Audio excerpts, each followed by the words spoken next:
Let's talk about cops, baby. All right. So, you need to understand something about police officers. They, many of them, most of them maybe even, when they signed up to be police officers, they wanted to serve people, protect people, and catch bad guys. They were lured to that job with the promise of pensions, medical benefits, good salary, um, and a feeling that they're doing good in the world. I think that that's how most cops get there. Um, often it's a fallback position for people that served in the military too. If they signed up young, um, then when they get home, they've not been getting a lot of life skills in the military that are easily transferable to the civilian life. It's not to say it can't be done. It's not to say that there aren't plenty of specialties that do translate over to civilian life. But a lot of them come back and they're like, well, what can I do? And they see a flyer from the police department. They're advertising, and so they go there too.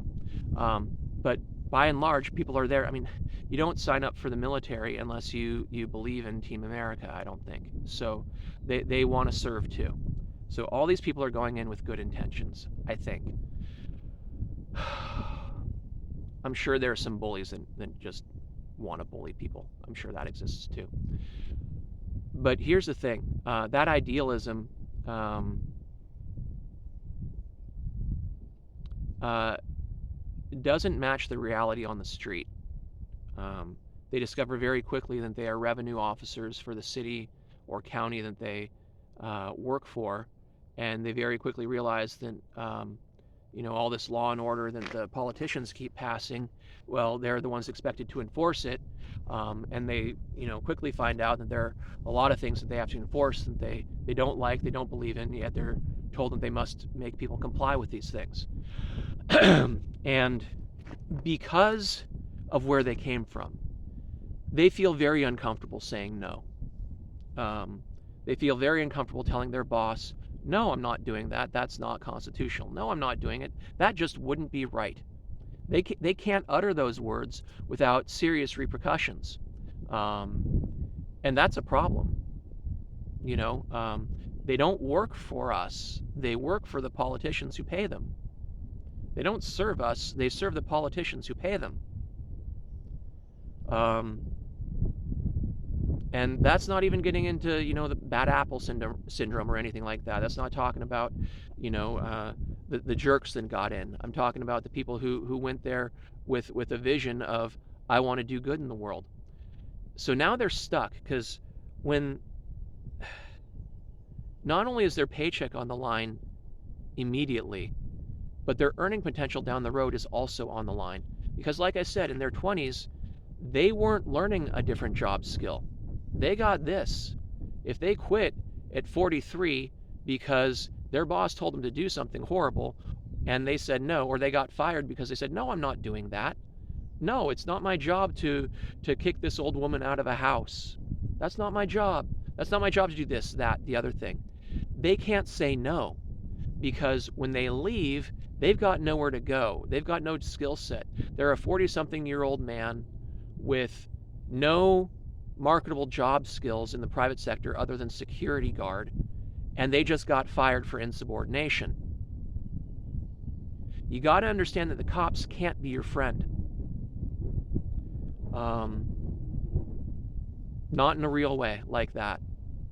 They can't stand up for your rights in a real way en masse because too many of them are scared to death of losing their livelihoods because they've pinned their livelihoods to service in this way, and they allowed each little erosion of their sense of right and wrong to occur to the point where they just do policy.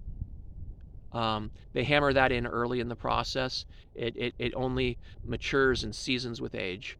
And if they do see the light, if they do see the evil in what they're doing, they stick through it for a paycheck. They do the bare minimum enforcement of shit they don't believe in, but push comes to shove, they'll do it. Push comes to shove, they will slap something on someone if they're told to. You need to understand cops. They are not righteous, self-facing, heroic people who will do anything for you.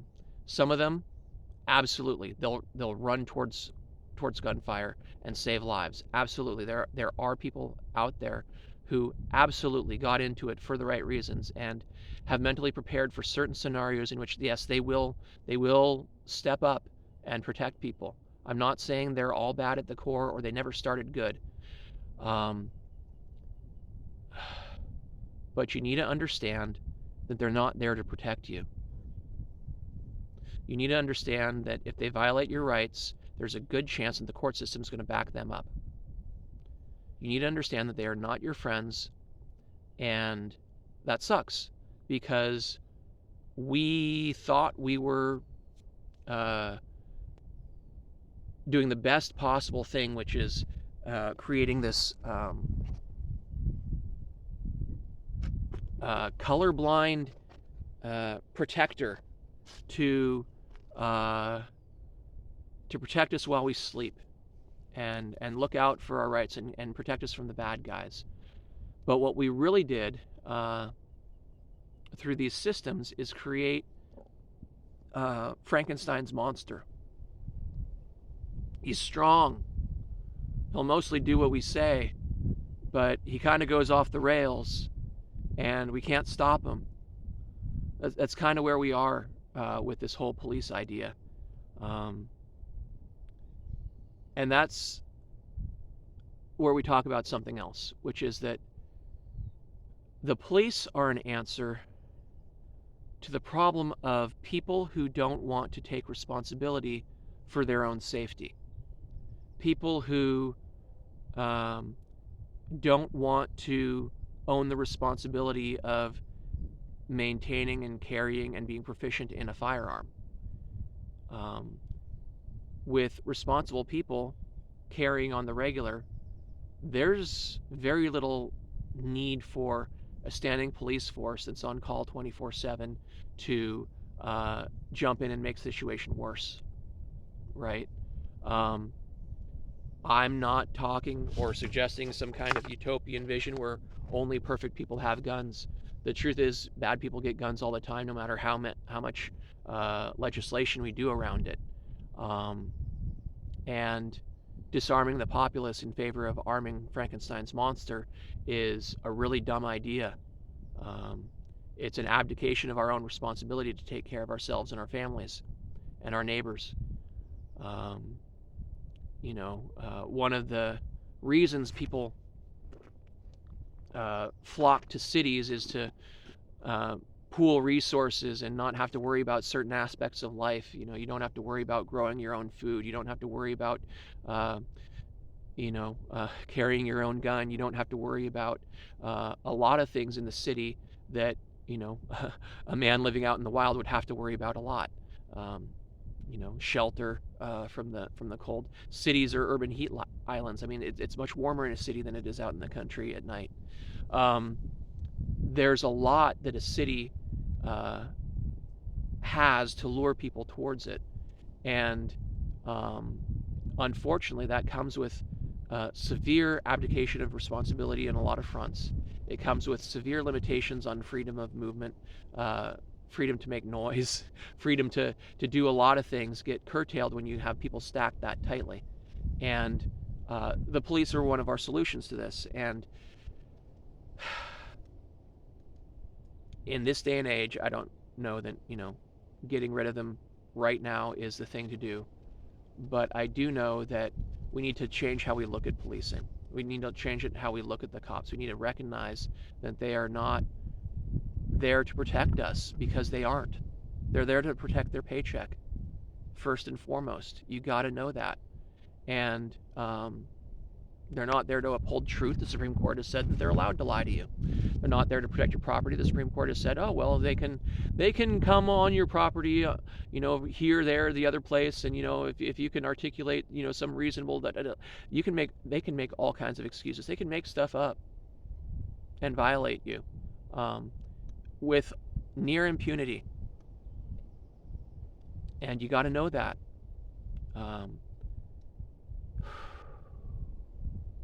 And you got to know that it's your responsibility to take care of your own safety.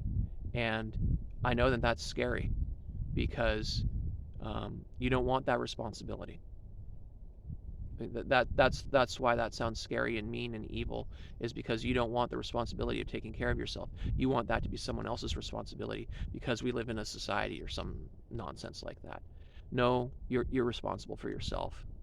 You go hiking in the woods, in bear country.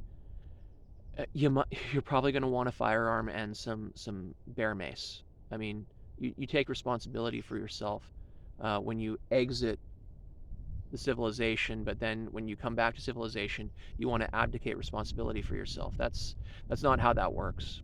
We need to change how we think about policing. And I'm not making a solid suggestion here. What I am doing is I'm saying that we need to know the cops for what they are, which is self-interested mercenaries who carry guns and sometimes help people. Mostly, they fine you, ticket you, harass you, tell you what to do, tell you what not to do. If someone's got a beef with you, they come threaten you with a gun. That's what they are, and you got to know that. That's it.